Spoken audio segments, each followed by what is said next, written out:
The Dissolution of Czechoslovakia, which took effect on January 1, 1993, was an event that saw the self-determined split of the federal state of Czechoslovakia into the Czech Republic and Slovakia, entities which had arisen before as the Czech Socialist Republic and the Slovak Socialist Republic in 1969 within the framework of Czechoslovak federalization. It is sometimes known as the Velvet Divorce, a reference to the bloodless Velvet Revolution of 1989 that led to the end of the rule of the Communist Party of Czechoslovakia and the formation of a democratic government.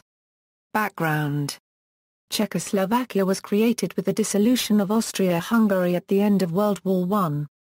In 1917, a meeting took place in Pittsburgh, Pennsylvania where the future Czechoslovak President Tomáš Garrigue Masaryk and other Czech and Slovak representatives signed the Pittsburgh Agreement, which promised a common state consisting of two equal nations, Slovaks and Czechs.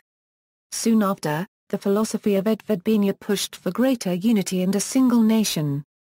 Some Slovaks were not in favor of this change, and in March 1939, with pressure from Adolf Hitler, the first Slovak Republic was created.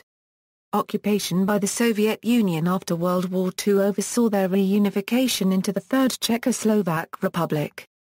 In 1968, the constitutional law of federation reinstated an official federal structure, but during the normalization period in the 1970s, Gustav E. Husák returned most of the control to Prague. This approach encouraged a regrowth of separatism after the fall of communism. Separation: by 1991, the Czech Republic's GDP per capita was some 20% higher than Slovakia's, but its long-run GDP growth was lower. Transfer payments from the Czech budget to Slovakia, which had been the rule in the past, were stopped in January 1991. Many Czechs and Slovaks desired the continued existence of a federal Czechoslovakia. Some major Slovak parties, however, advocated a looser form of coexistence and the Slovak National Party complete independence and sovereignty. In the next years, political parties re-emerged, but Czech parties had little or no presence in Slovakia, and vice versa. In order to have a functional state, the government demanded continued control from Prague, while Slovaks continued to ask for decentralization. In 1992, the Czech Republic elected Václav Klaus and others who demanded either an even tighter federation or two independent states. Vladimir Umaja and other leading Slovak politicians of the day wanted a kind of confederation. The two sides opened frequent and intense negotiations in June.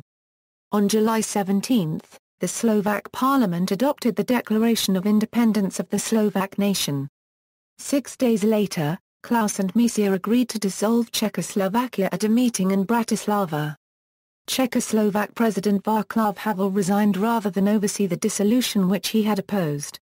In a September 1992 poll, only 37% of Slovaks and 36% of Czechs favored dissolution. The goal of negotiation switched to achieving a peaceful division.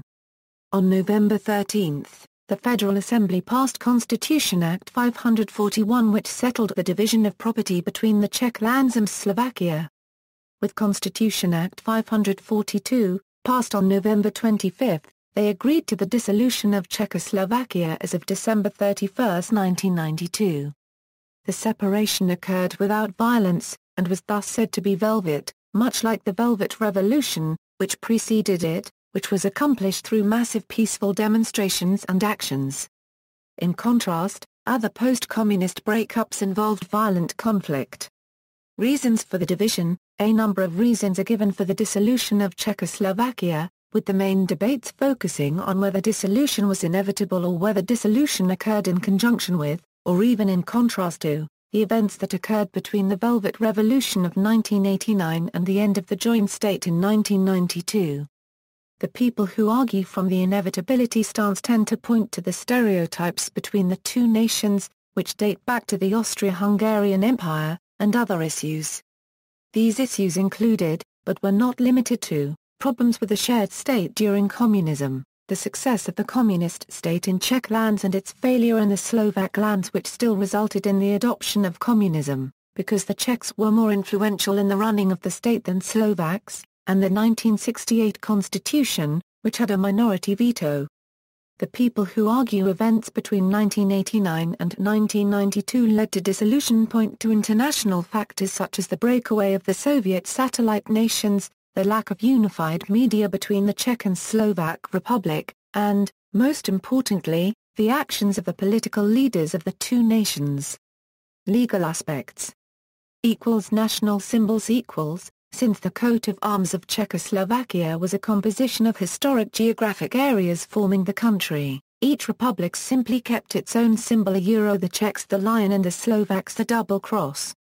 The same principle was applied to the two-part bilingual Czechoslovak national anthem that comprised two separate pieces of music, the Czech stanza Kde domov Marj, and the Slovak stanza Nad Tatru Zabla 1/2 Ska. Disputes occurred only with respect to the Czechoslovak national flag. During the 1992 negotiations about the details of dissolution of Czechoslovakia, on demand made by Vladimir Mayer and Václav Klaus, a clause forbidding use of state symbols of Czechoslovakia by successor states was inserted into the constitutional law about the dissolution of Czechoslovakia.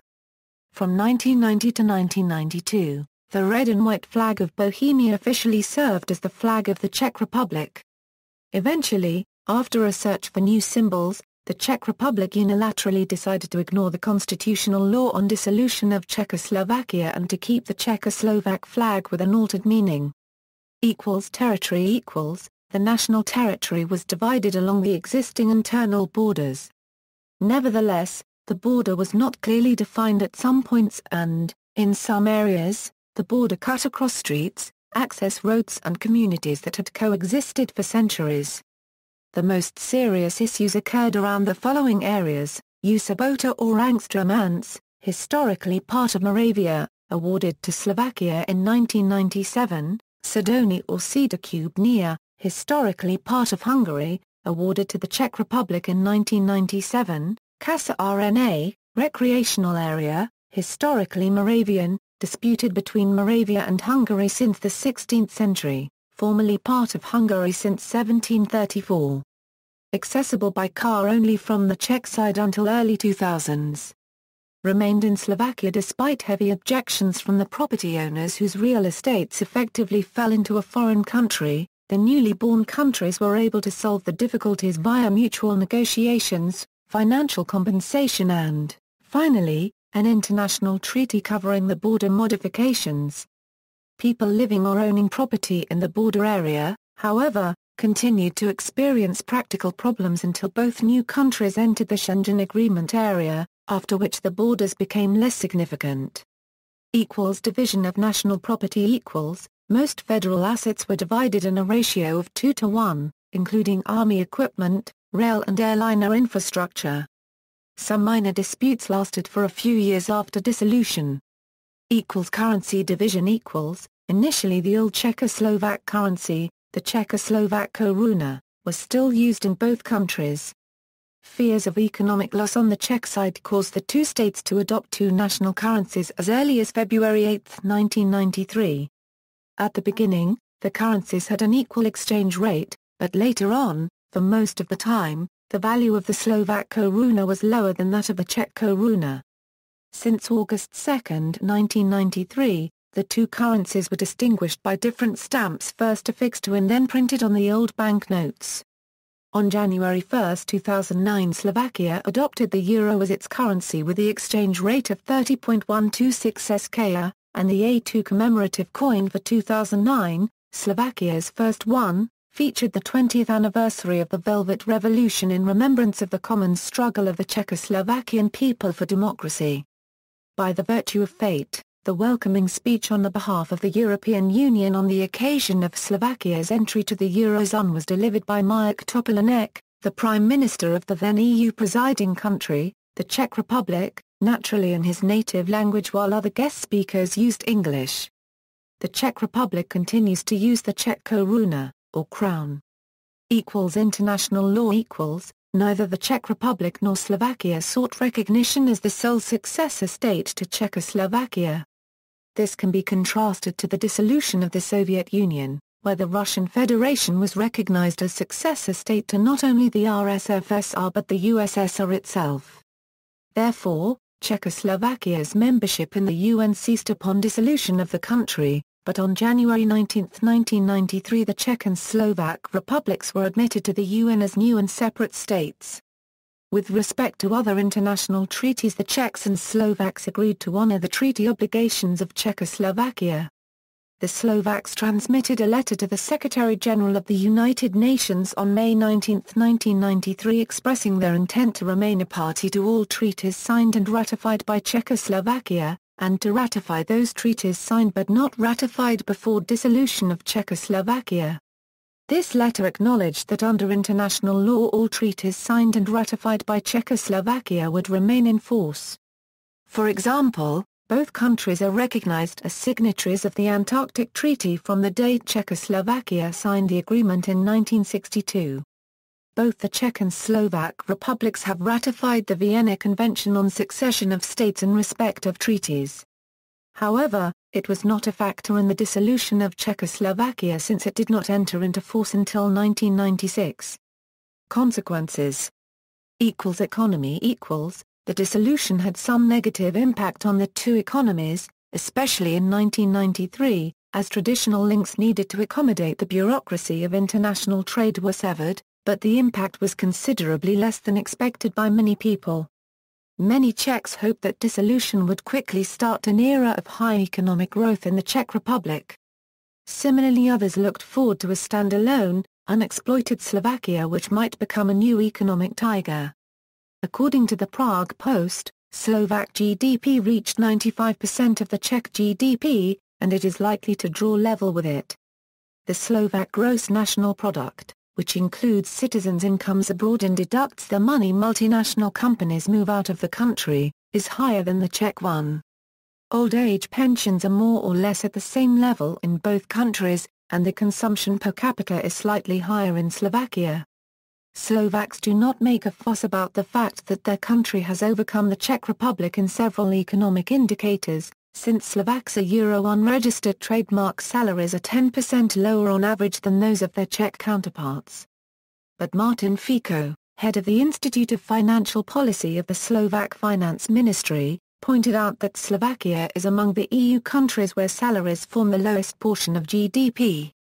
In other words, a part of people's incomes comes from sources other than their main employment, and this reduces the real difference between the Czech and Slovak salaries, Respect says. Slovakia has higher political stability than the Czech Republic. Slovaks have had only 3 prime ministers since 1998, while the Czechs have had 9. Slovaks have become a more integral part of the EU thanks to their adoption of the euro, and they are more resolved to take part in the banking and fiscal unions, Respect writes. In the Czech Republic, the right wing opened the economy, and the left wing privatized banks and attracted foreign investors. Until 2005 the GDP of the two countries was growing at a similar rate. But in 2005 €08, the Slovak economy grew faster than the Czech one. Economists agree this was thanks to the right-wing reforms of the Mikula Dzurinda government and the promise of the euro adoption, which attracted investors. When left-wing populist Robert Fico replaced Dzurinda as Slovak Prime Minister after 8 years in 2006, he reduced the right-wing reforms only moderately, but he did not abolish them, unlike the Czech Social Democrats. In this period, the Czechs had 3 AOESSD prime ministers in 4 years, followed by a shaky centre-right cabinet that cut and simplified taxes but failed to push through other reforms and did not want to adopt the euro, due to the financial crisis and the Civic Democrats' euro unregistered trademark ideological prejudices. Why have the Czech reforms and modernization failed? This is rather unclear as the detailed reasons are obscured by the fog of the political operation. The pension reform failed due to the left-wing's disapproval and the right-wing lacking courage, while the healthcare reform failed due to the hospital lobby and government disunity. The university and labor market reforms have not even been prepared yet. A reform making the civil service independent of politicians was approved but did not take effect because the government was afraid of losing influence over state bodies. It says other serious problems of the Czech economy include complicated business rules, widespread corruption and a highly overpriced and slow motorway construction. Slovaks proved to be more consistent in choosing their priorities. they were more capable of reaching agreement, which is important for the economy and the state, Czech economist Petr Zorignac told Respect.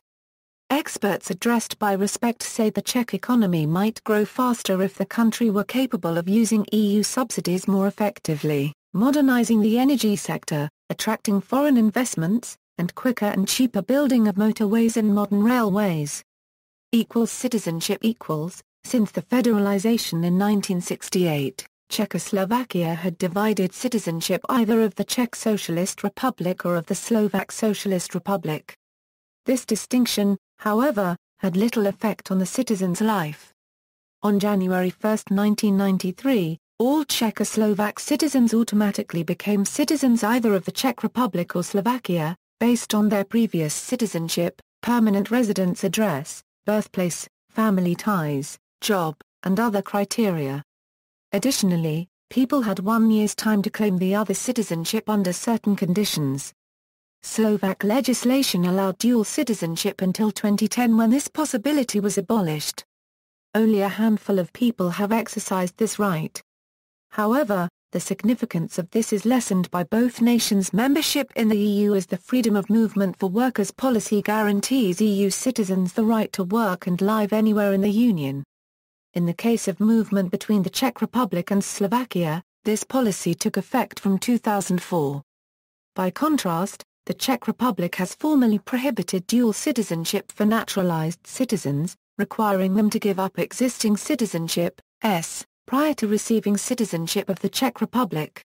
This requirement could only be waived if giving up an existing citizenship might put the applicant or their relatives in danger of persecution in their homeland, which was not the case of applicants from Slovakia.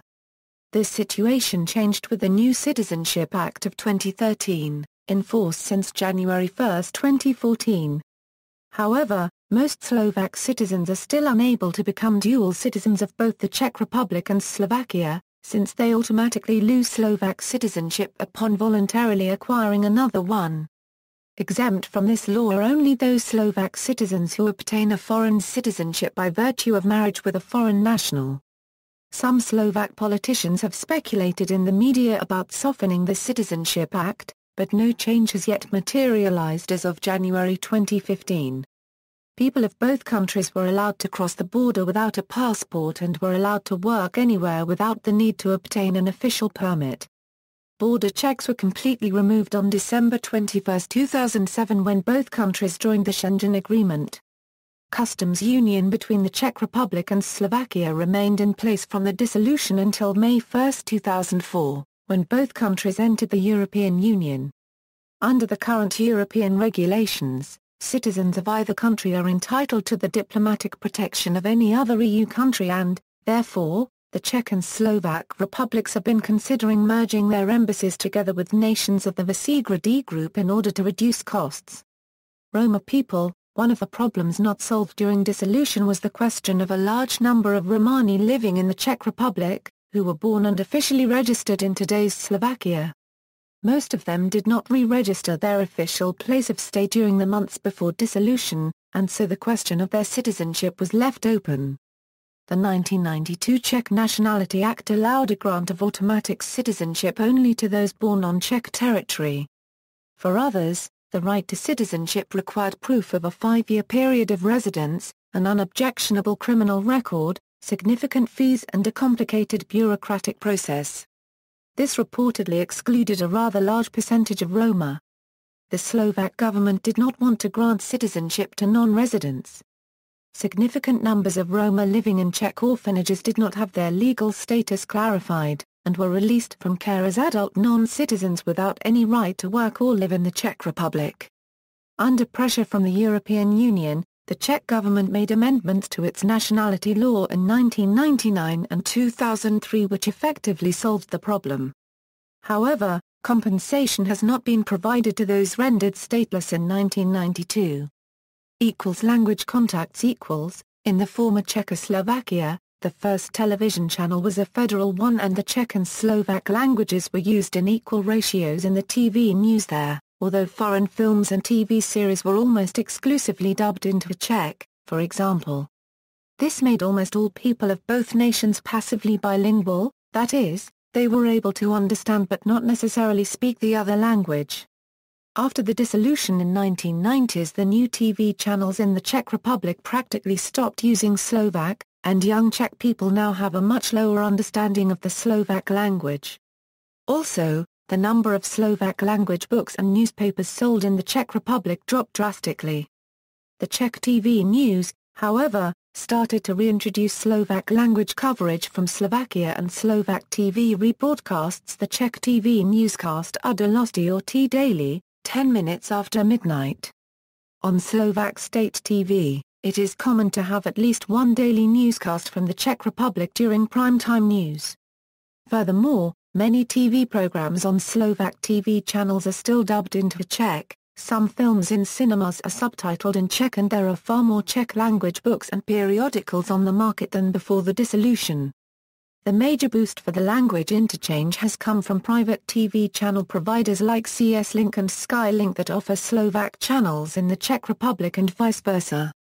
Additionally, several channels, regardless of their national origin, offer programs both in Czech and Slovak, or even mix, like TV Nova's Nova Sport coverage of the English Premier League.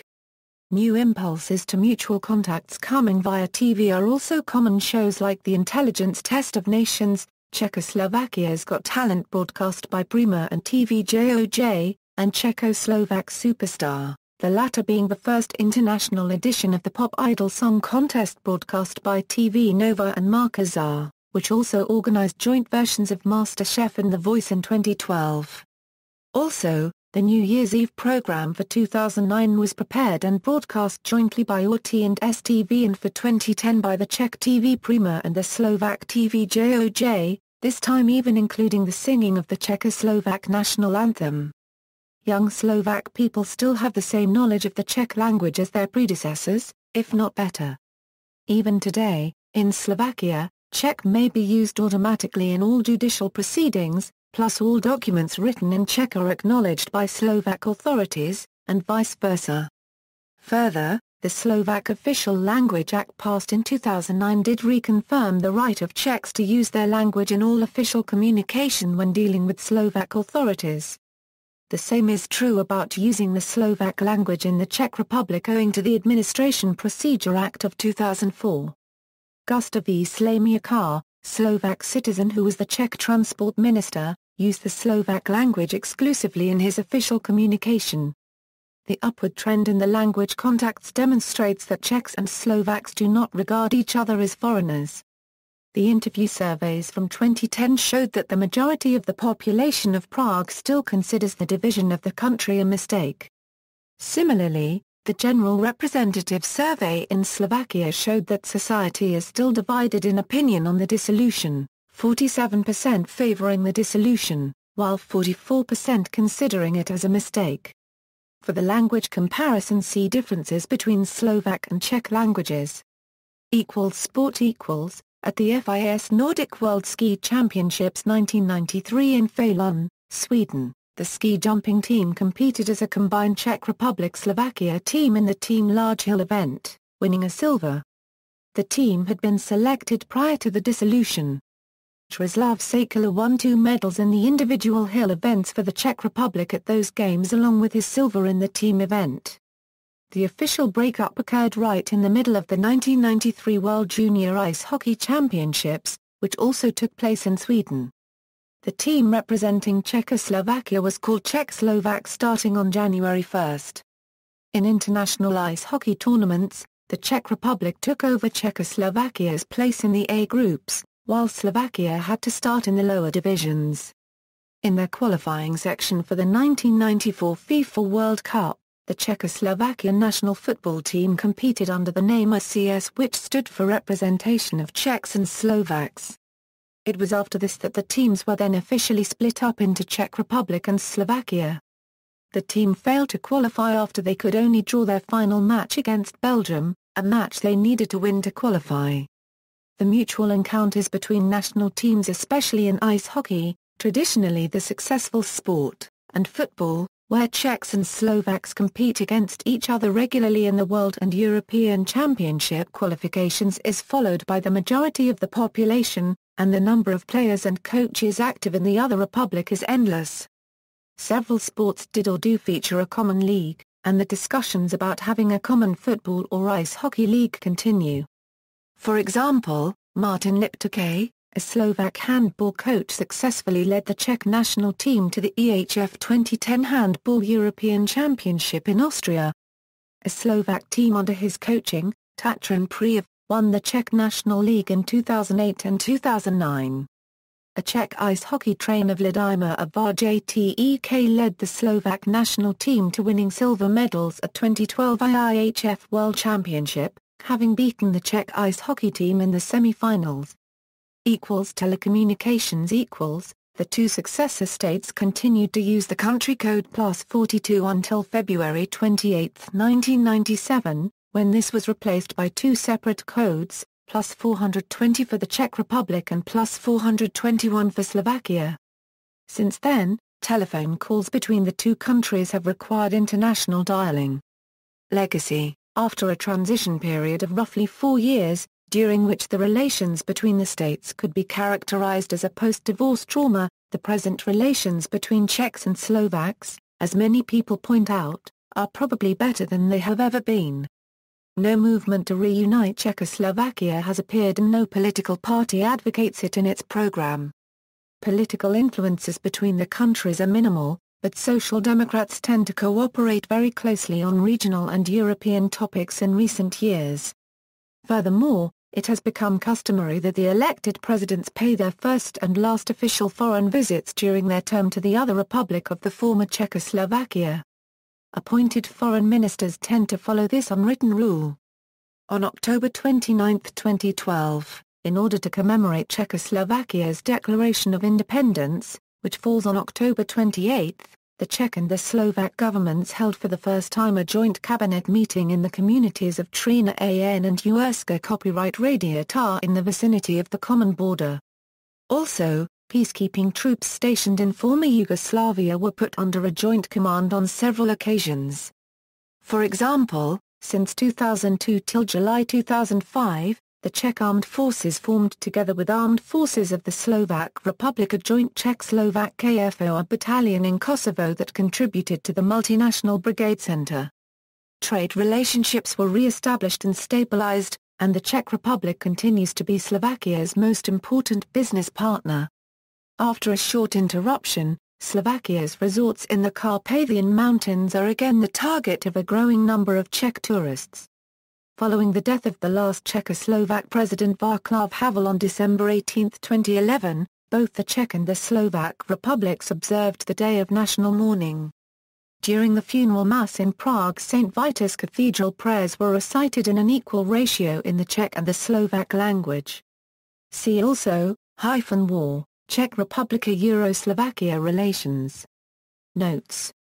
References: Innes, Abbey, Czechoslovakia, The Short Goodbye. Rudník, Jack, Divorce à la Euro Unregistered Trademark Amiable Ugaida Czar Copyright Session. Trans-Europa Copyright Ends No. 19/20. Wheeler Copyright, Fra Copyright Dow Copyright Rick, Le Divorce Copyright Via Mort de la Copyright Czechoslovakia 1918 Euro 1992. Pál Sigurd Hilda, Slovak Nationalism and the Breakup of Czechoslovakia. Europe-Asia Studies, Volume 51, No. 4, 647 Euro 665. External links: Czech, Constitutional Changes from Velvet Revolution until Dissolution, Detailed Overview at the Wayback Machine, Krejcir, Oskar, Geopolitics of the Central European Region. The View from Prague and Bratislava, Vida, 2005. 494 pp.